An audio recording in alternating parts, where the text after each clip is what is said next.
all the people who asked, storytelling degree, what are you going to use that for? This is what I'm using it for. This is what I'm using it for. There isn't one role model that's going to be, I'm going to do it like this. And within 5 years, this is where I should be. It's never linear. It never works that way.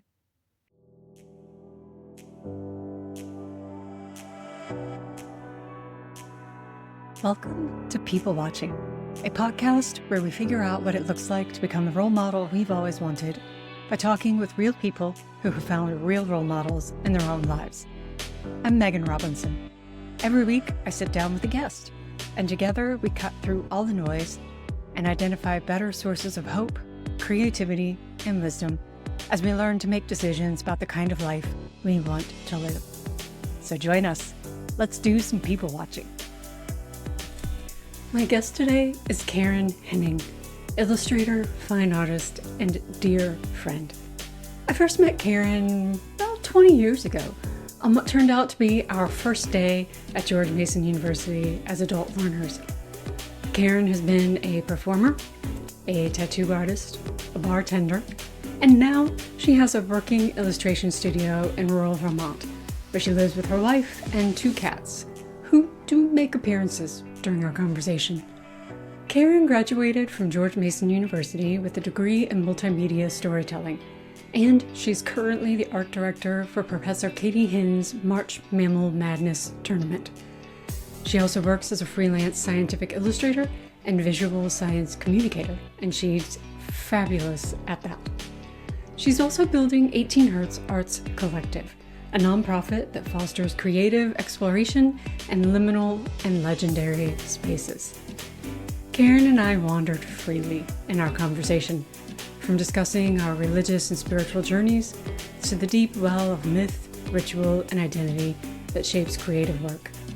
We also talked about the intersection of science and art, and about how paying attention with all our senses helps us train our intuition, creativity, and our work in the world. I hope you enjoy this conversation as much as I did.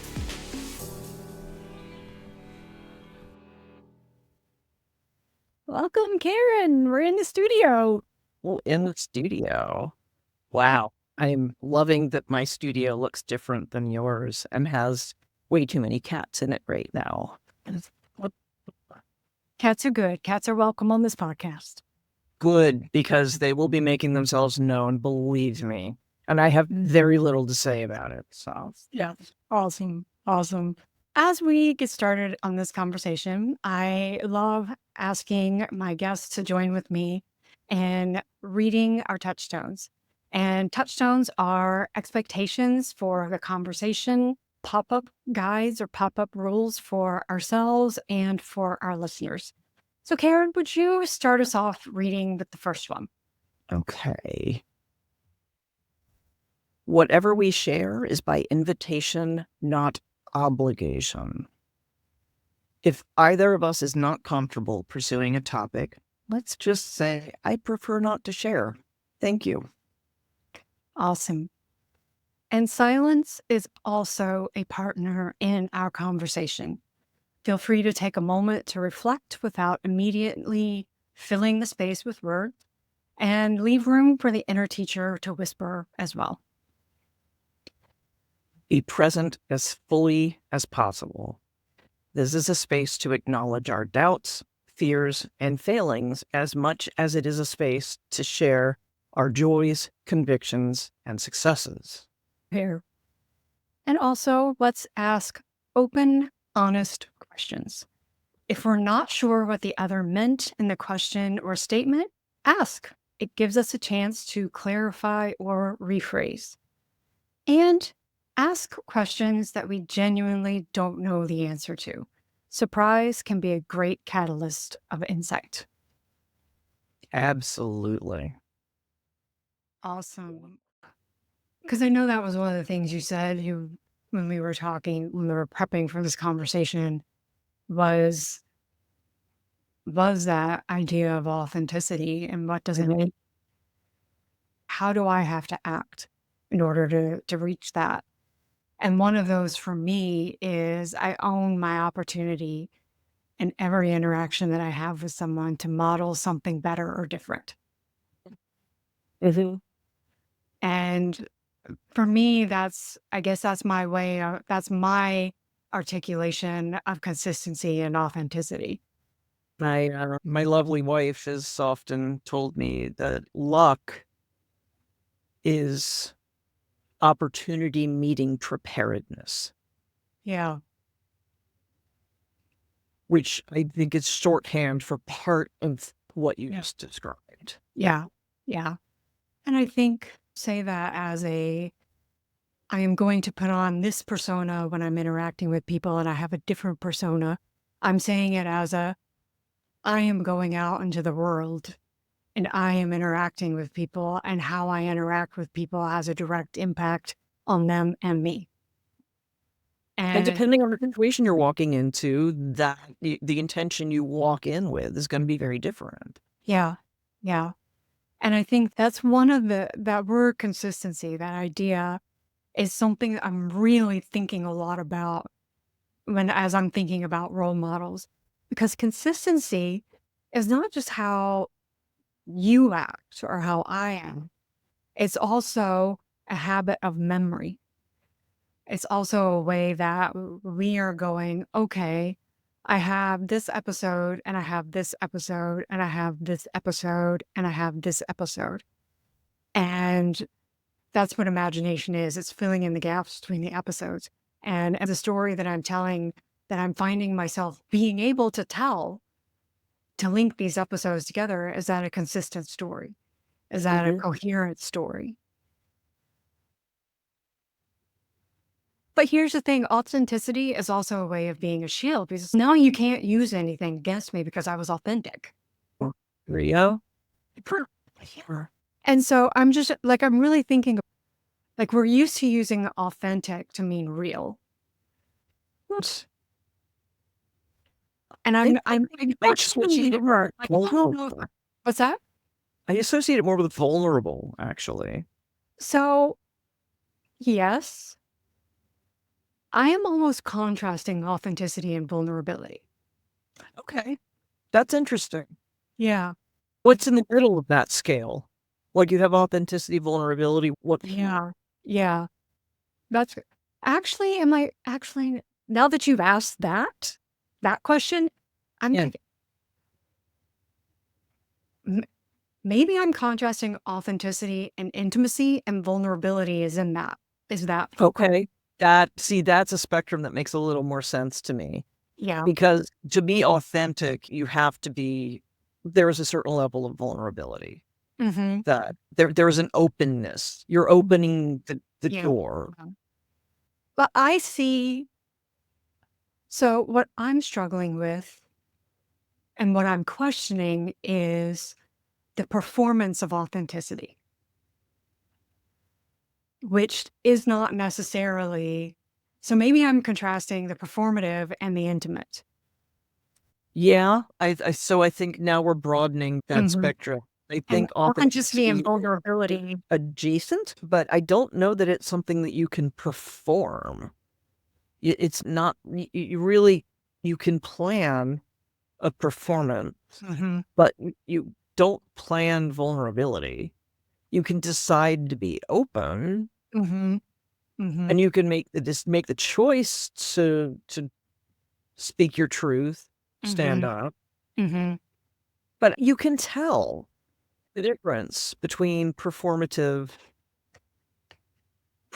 authenticity. They read very differently. Yeah. Yeah.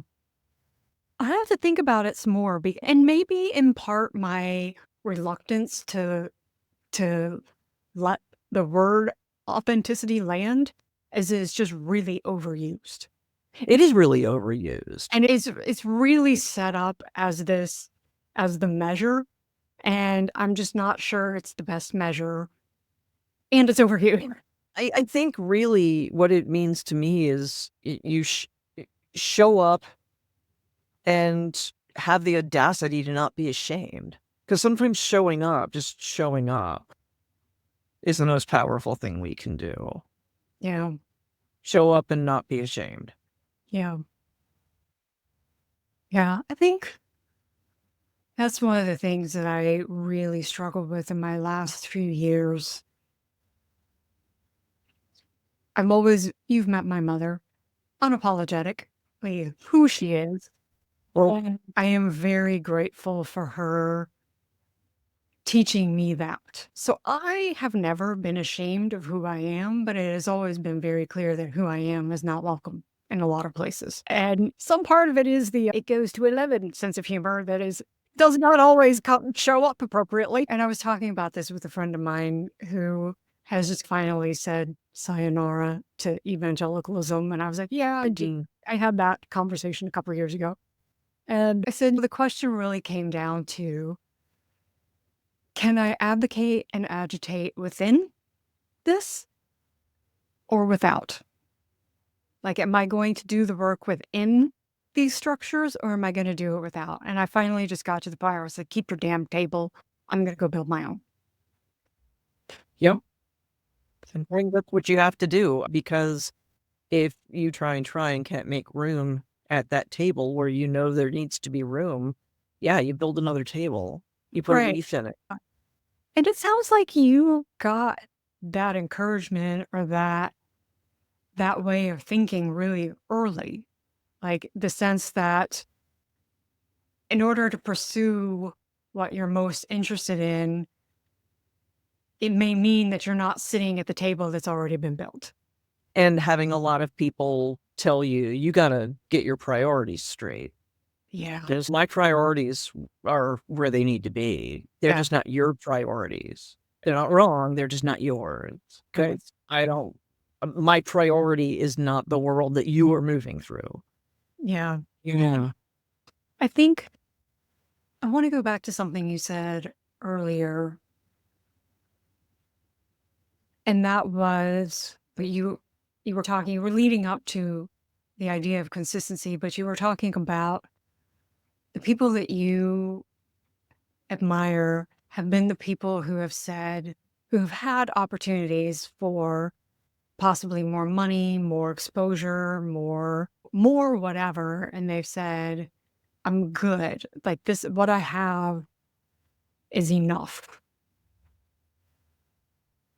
I think in every case, the offer that they were being given would have been a major swerve or departure from what it is that they had been doing. Okay.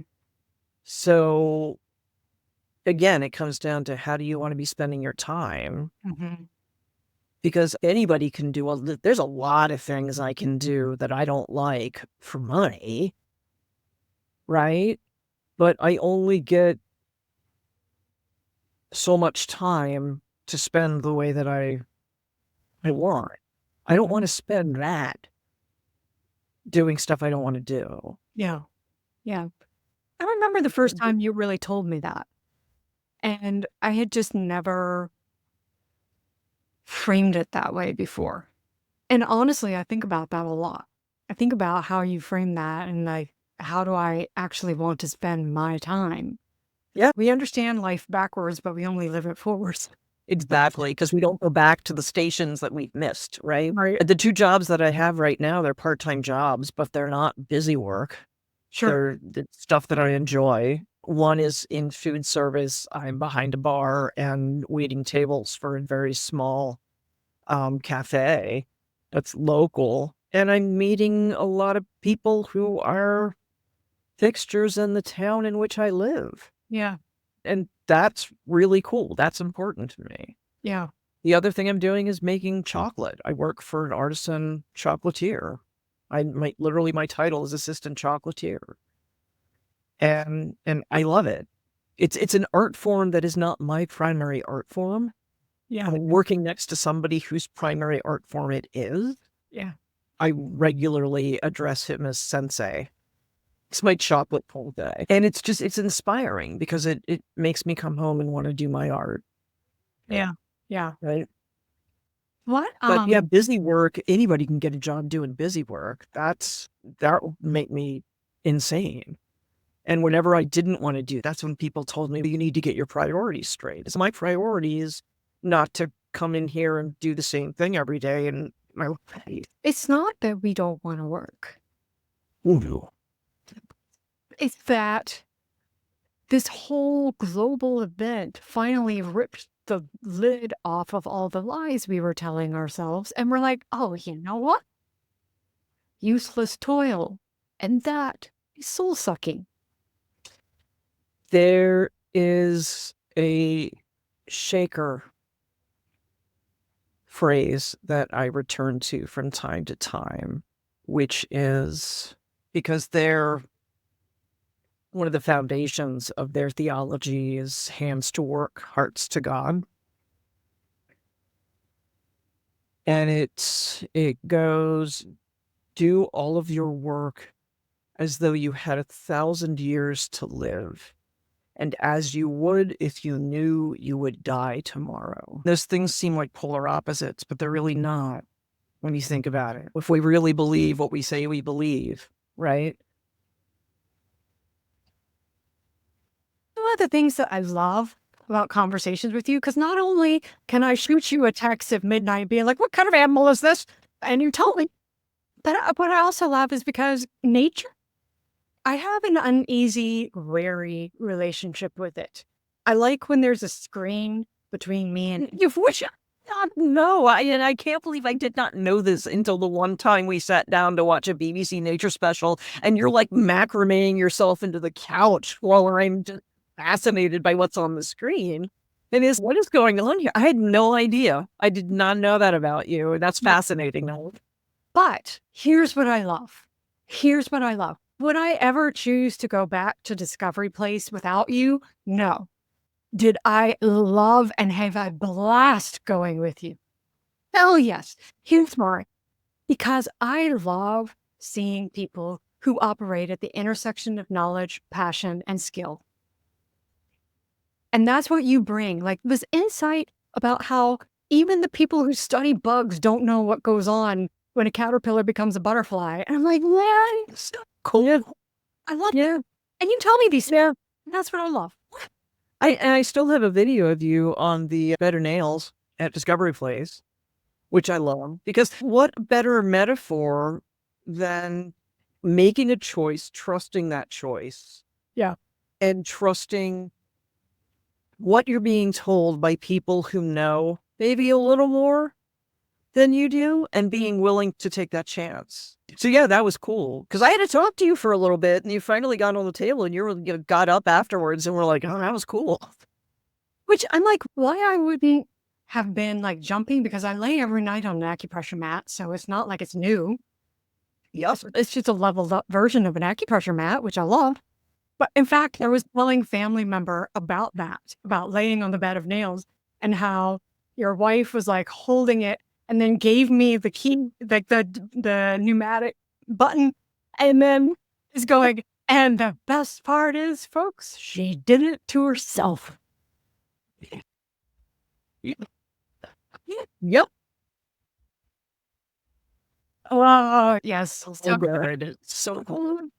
That's what I love about my friendships in specific, but also just about the potential of connection and communication in general, is just these things that help you see, that help you make the familiar strange, also make the familiar enlightening.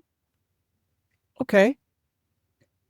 It puts me in mind of the afternoon that we met in DC up at the cathedral, because I don't think you had been. No. Or it had been a long time since you had been. Yeah. And we met there, and getting to watch you in that space for the first time was pretty wonderful. And being able to show you pieces of it and tell you why they looked the way that they did, because that is what I had been taught. It's Episcopal. It's under the Episcopal diocese. Yeah. They are very clear that it is non-denominational. Yeah. But it is unquestionably a Christian-based space. Yeah. Yeah. And yet it is such a welcoming, beautiful space, and you can look at all of the symbology, and you can find everything there. Not just Christianity, but Mhm. everything else that came before, everything there it's represented there. Yeah. Yeah. And then they went above and beyond and added the space window and things like that. That was good. And yeah, but yeah, getting to watch you in that space, that was literally the familiar made unfamiliar for you. Yeah. Yeah. Because energetically, what you're walking into, but then there's this other part where it's just, whoa, it's big in here. And I'm not just talking size, I'm talking energetically too. Yeah. It's Yeah. Yeah. Well, that was one time. So every year in Charlotte, there is a Greek festival hosted by one of the Greek Orthodox churches. Yes, you should come down September. Or the spanakopita, the baklava. now I'm just not thinking about the food right. But they also allow people to come in and they do little guided talks of the sanctuary. Oh, cool. Have you ever been inside an Orthodox sanctuary? I have. It's not Greek Orthodox. I have been inside Russian Orthodox. Okay. Okay. They're different, but it's Different. intense. It's intense. And it was so cool because I was with a new acquaintance that we had hung out a few times. And it wasn't that she wasn't religious. She just also, like me, grew up very low church. So a lot of it not familiar. But I was walking in and there's frescoes all over the wall. And it was so cool because you got to see from one side of the sanctuary to the other the passion story. Oh, are we being joined by a cat? Excellent. Love it. Or because he's scratching on things, wanting attention. That's all right. And so you got to see the passion story. So you got to see the crucifixion, the burial, and I was so excited because I was like, oh, there's the harrowing of hell. And then you got to see the resurrection. And then you got to see, I forget what the next one, but then you also saw Pentecost and Descent of the Dove. Oh, cool. And so that's like seriously full circle because we don't hear a lot about the descent into hell anymore. No. And I don't, and I think that's like a hugely important part of that cycle of that story. Yeah. Because that needs to happen for everything else that comes after to have the significance that it does. But yeah, I'd never heard or seen it put full circle with Pentecost being and this is where it leads us. That's fascinating. Oh, We're always taught about Pentecost as, oh, this one and done beautiful moment. And the implication is, oh, this happened and this is what we strive for. Don't get your hopes up because it's probably not going to happen again. It's happening all the time. yeah. It's happening all around us all the time. Yeah. Yeah. I went to a seminary that taught cessationism, that taught that most of the spiritual gifts had ceased. I don't buy into that. But again, No, I don't either. 9 times out of 10, I'm skeptical, but the 10th time. Because it's one of those things. Okay, so we see this in so many fairy tales and myths and heroes' journeys. If you pushing and looking in one direction, you're not going to find what you're looking for because what am I trying to say? It's a gift. They're gifts. Yeah. They're given where they're least expected and most needed. And that's not everyone. That's my No, it's not. It will come in the form of beautiful synchronicities. It will come in the form of that chance meeting. It will come in the form of your favorite song hitting on your music rotation when you need that boost. It doesn't have to be huge or spectacular.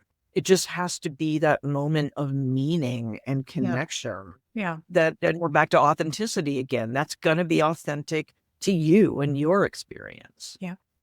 By the way, I just realized, just remember, have I recommended or have you read this book, Moonbound by Robin Sloan? I have not. You would really appreciate this, is because it's very much, it's the hero's journey, but you know how there's tropes, there's certain things that always happen in a hero's journey where he picks the sword out of the stone and that's what kicks him off and all that stuff. And there's this one moment where he sees a sword, where the main character sees a sword in a stone and he walks by. And later someone who's like setting up this whole story is like, why didn't you pick it up? You were supposed to. And I decided not to. Yeah. Was I? Was I supposed to? And that's the whole thing. So now all of a sudden the story has gone completely haywire. And you're like, now what happens? Yeah. And now we're back to multiverse again, aren't we? Yeah. You were Right? Because in some spot, that person did walk by the sword, Mm-hmm. right? And that story is a completely different story. Yeah, but there's so many opportunities for it's not like it ends there because it didn't go as we felt it should. Yeah. Yeah. It's instead of looking back and going, but there's this thing or here. It's okay, where are we going now? Because now I don't know what's gonna happen. Right. And that's cool.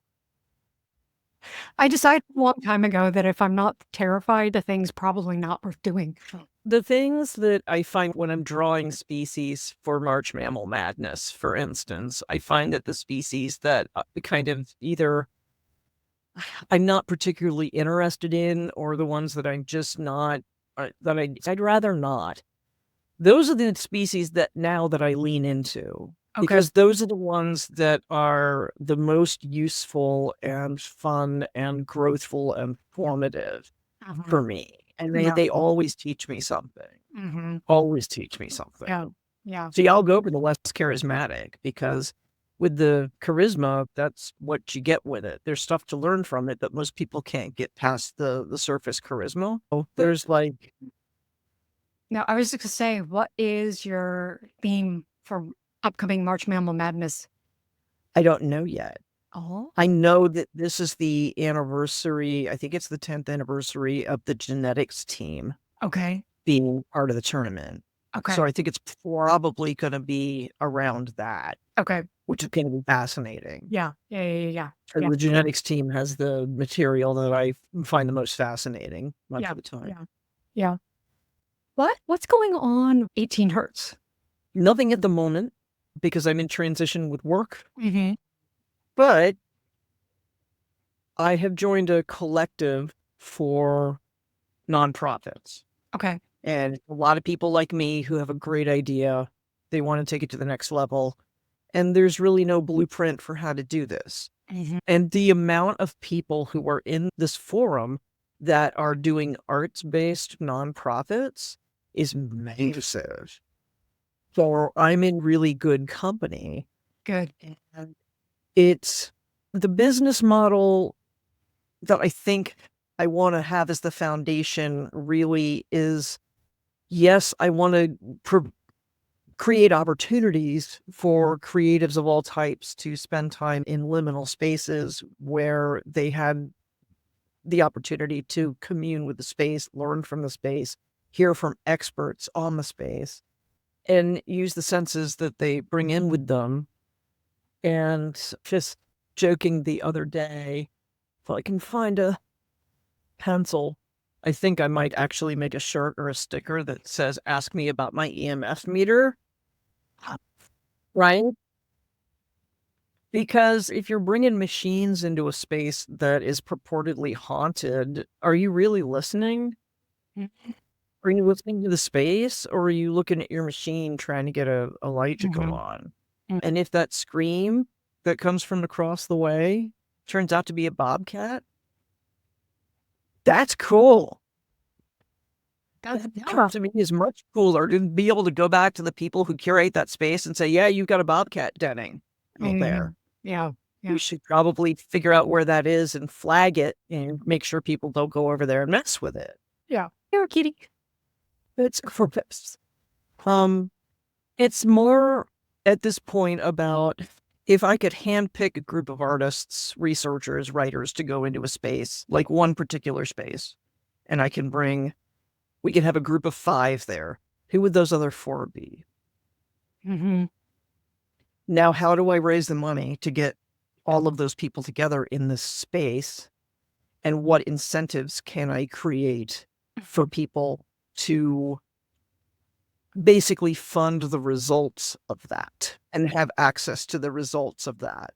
So it's going to be about finding the people who are motivated by that.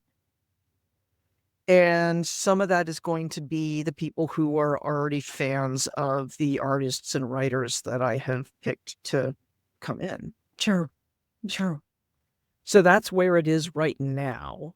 I hope you're enjoying the conversation so far. As you can probably tell from the vibe of this podcast, we become ourselves in community. And that's just not just the community that we can see and feel right now, but it's also the community across time, around the world, and across different cultures. That's why I've collected resources by hopeful, creative, and wise people, and I'd love to share it with you. I'll put a link in the description box below so you can get my favorite resources for your personal formation. Thanks for being here, and now let's get back to the conversation. We've established a pretty good preliminary relationship with Gettysburg and the Park Service, which I'm really grateful for because I had no idea just asking to film there how much red tape we would have to go through. But having gone through it, being able to go to other locations and say, if you'd like a reference, call the permitting office at Gettysburg and ask for Pamela. She'll tell you what we're doing. Yeah. That's huge. That's gonna be a really major ace up the sleeve, as it were. And it was just because I let things be guided. Gettysburg was convenient to where I was at the time. It's very close to my historian and researcher, Patty Segato. And she goes up there regularly because it's just about an hour, 20-minute drive up there for her. So she goes up and hears the lectures where the history and the nature intersect.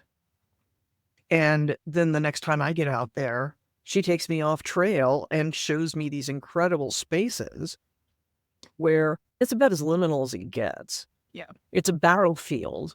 It's hallowed ground because you're walking on people, okay, what used to be people, wherever you go there. And now we're off trail and we're in a spot that was used as a hiding spot for refuge by both sides during the Civil War.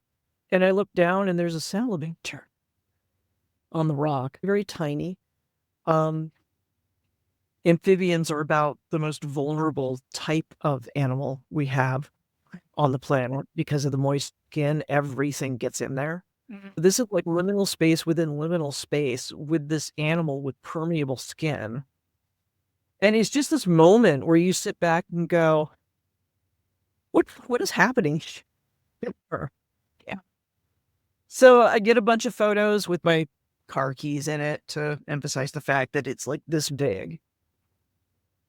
And then we walk on and I look down to my left and there's a nest. There's a beautiful, perfect little cup-like bird nest that something has fledged out of recently. You can still see the divot in it. It's still mashed down where the birds were. And it's just down there on this ledge, practically in the open, but not really because most people don't know that space is there, let alone come down into it. You could walk past it on level ground and not know that it descends and goes in among these enormous rocks. Being able to bring creative people who are already looking at the world from a place of liminality and let's ramp that up exponentially. Yeah. And see what happens. Yeah. It's just the opportunities there for, yes, horrible war happened there. Necessary part of history that we need to learn about. But this was an ecosystem before that happened. Yeah. We are not the story there. There was a story there before we got there.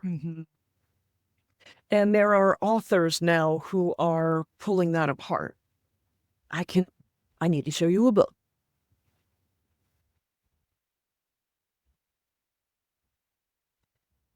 Let's see. The environmental. Oh, interesting.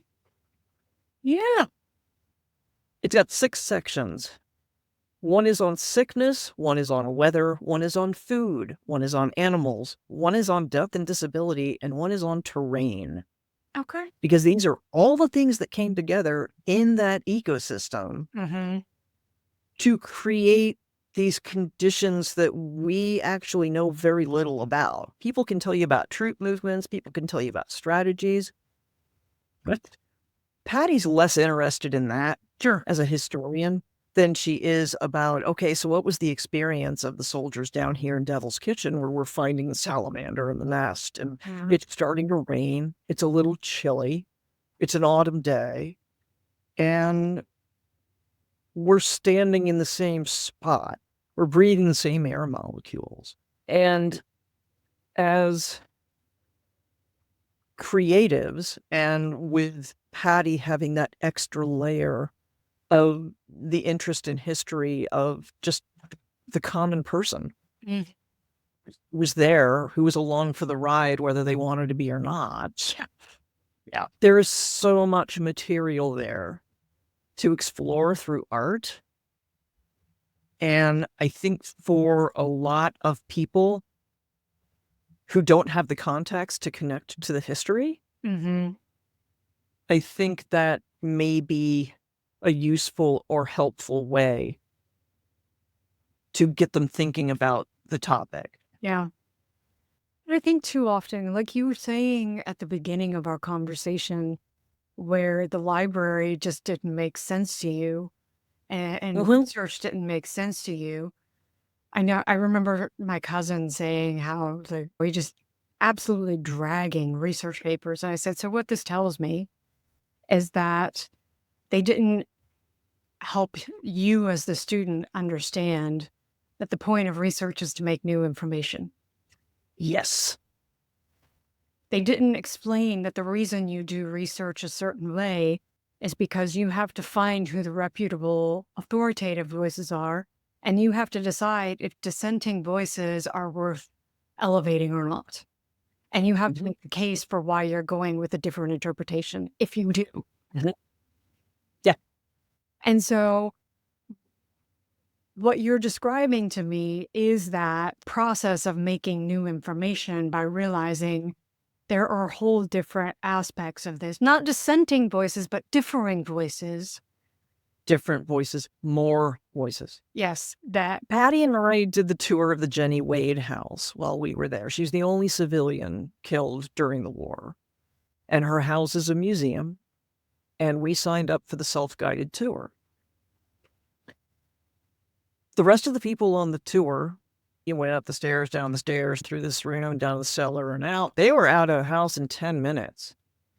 47 minutes later, Patty and I come up from the cellar because we've been spending time in every room, just sitting, breathing the air, looking around at the choices that they've made about what to keep and what to try to replicate. I asked about the wallpaper. I'm like, was the wallpaper here? And they're like, this is not the original wallpaper, but it is authentic to the period. It is period correct wallpaper. Sure. It's okay, great. So that means that I don't need to be distracted by the wallpaper in order to immerse in the history of this room. So that's new information. And I just couldn't understand. It's like, why would you sign up for a self-guided tour and be in and out in 10 minutes? What are you even doing? Yeah. It's like the detail of the wallpaper. It's like when you watch a science fiction movie or you read a science fiction book.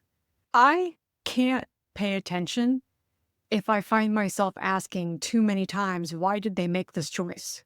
How did this connect? What is this doing in the world that they're creating here? Because if I find myself asking that too many times, I just am out of the story and I'm done. Right. And that's what it sounds like what you're describing is if I'm too distracted by the fact that these things are not representative of the context and the period, then what am I doing here?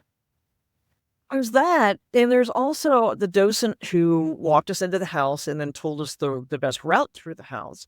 He was very clear. There's no video and no audio in the house because there are people who have filmed themselves doing the tour. It's up on YouTube, and now people are not motivated to come do the tour of the house.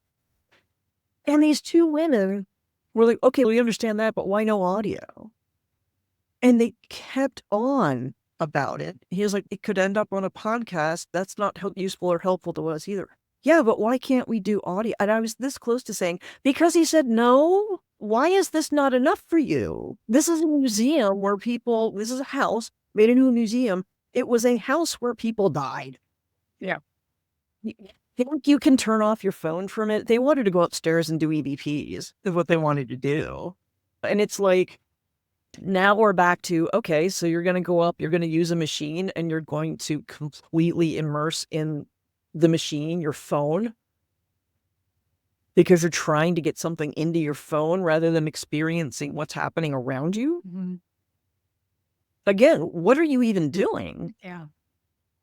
Do you think that our adoption of technology has trained us to not trust our intuition? The best quote I can give you for that is a magician that I know. He said, people are prepared for technology. They are prepared to look at a magic effect and go, oh, that's because something's going on over here with magnets or the phone.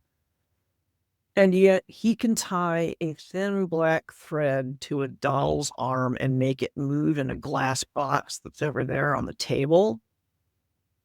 That is the simplest, low-tech thing that you can do.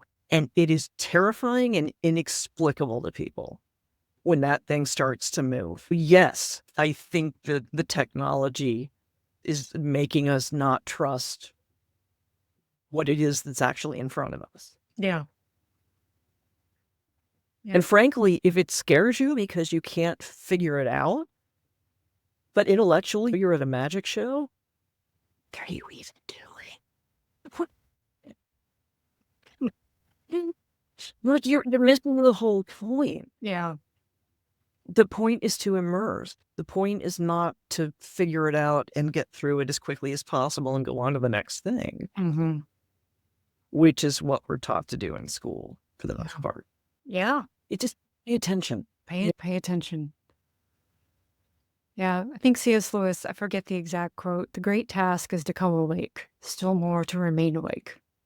Yes. Yeah. Remain awake, pay attention.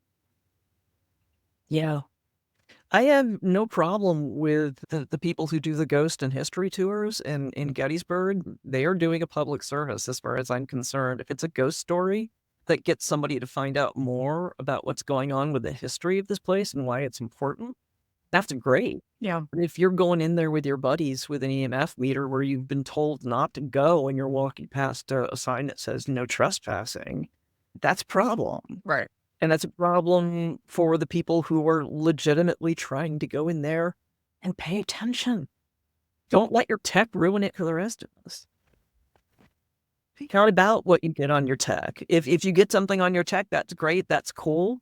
If you do it under supervision with the proper permissions, that's even cooler. But there are other ways to experience these spaces that I think will motivate people to care about them more.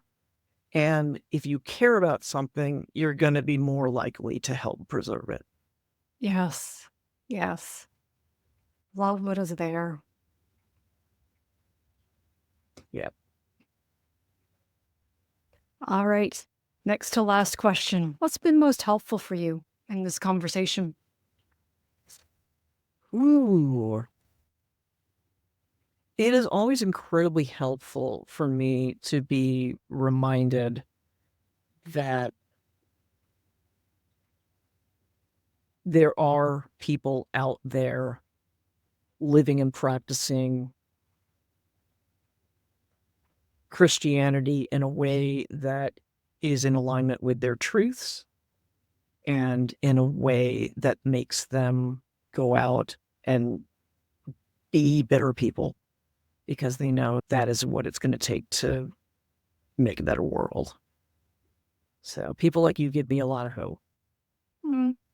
And the fact that you can hear what I am saying coming from a place of a weird mix of story and science and nature and ghosts, and come up with a passage from the New Testament that just completely encapsulates the last 40 minutes of what we've been discussing in a way that resonates. How could that not resonate with anybody? We don't need to sit here and profess from the same place of faith. Even if we did, it would be a very different thing. Yeah. Because the relationship that you have with the divine is always going to be uniquely yours. But the fact that you understand that connection needs to happen out here in order for it to happen this way, that's rare and that's beautiful. Mm. And I know that there's more people out there that are feeling like they are alone in this, and they shouldn't feel alone. Yeah. It's not. Mm. And I find this podcast and send you an email. Mm. Thank you for sharing that. I think Yeah. I have always been stunned that you stayed friends with me. Why? Because it's on paper we shouldn't work. Well, we shouldn't. We shouldn't. You are open to the possibility and the truth that is my truth, that the stories that we are telling are the same. Yeah. They're the same. Yeah. And they lead to the same place. Yeah, indeed.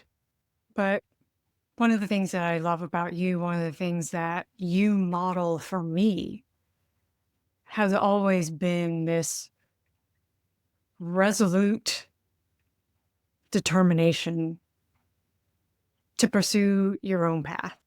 And I know that has not been easy. And I know that it has gone, like all of our paths, it's gone through 1,000,001 twists and turns and dead ends. And it will go right on doing so. I don't have a lot of examples to hand of what it looks like to say, I'm not going to do this traditional path, or I've been doing that and soul sucking, and I need to take the risk, and I need to try this, because if I don't try this, I will regret not trying it. Mhm. Even if I end up doing something, going back to something more traditional, whatever happens, I will know that I tried this. And so you have been an incredible model for me in that respect of just trying. It's like really difficult when there's a lot of different pressures and a lot of different voices. And so I've really appreciated watching your journey in that respect and learning from you and being able to share different perspectives on the interaction with the divine and learning to see differently. Yeah. I think the divine is closer than everybody thinks it is. Yeah. You know, Yeah. and it takes work. It's again, you got to pay attention, Yeah, right? really do. You really do. Last question. Are you ready? I don't know. Oh, that eyebrow. I don't know if I'm ready for this. What's the story of the best or the worst taco you have ever had? Okay, I was not ready for that. This is a great last question, actually. Story. Let me see. I don't know if there's so much of story, but I can tell you that the best taco that I have had is going to be at the local birdie food truck in Williamsburg, Massachusetts, because they do a fish taco that is breaded with captain fish.